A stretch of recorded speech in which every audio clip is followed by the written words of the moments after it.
أعوذ بالله من الشيطان الرجيم. بسم الله الرحمن الرحيم.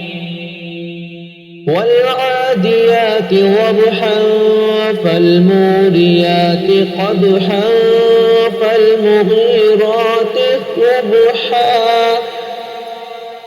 فأثرن به نقعا فوسطن به جمعا إن الإنسان لربه لكنود وإنه على ذلك لشهيد وإنه لحب الخير لشديد أفلا يعلم إذا بعثر ما في القبور وحصل ما في الصدور إن ربهم بهم يومئذ لخبير.